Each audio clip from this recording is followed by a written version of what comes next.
Okey, macam mana nak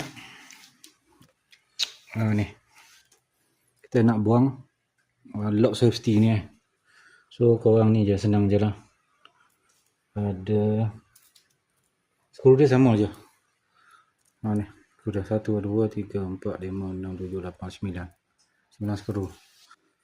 So yang aku punya 2800 watt, dia punya apa, button switch ni warna hitam.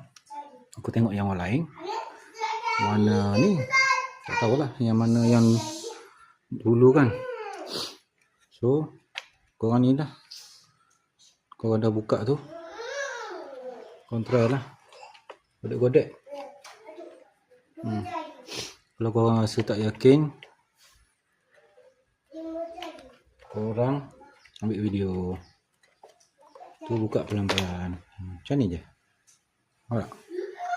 Tak ada apa, tak ada klik, tak ada apa, langsung. So ni tang tang tang. So tak ada apalah. Okay. So dia, so yang ni je. Korang simpan lah. Dengan spring-spring simpan sekali.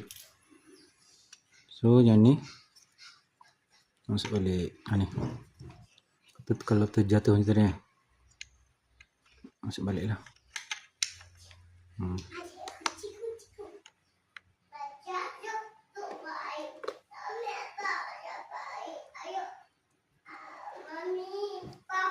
So ni lubang ni ada kat sini. So korang masuk balik lah. So rasanya benda ni korang tak perlu risau, tak ada apa. Dia just macam tu je, skru, tak ada wajering apa-apa.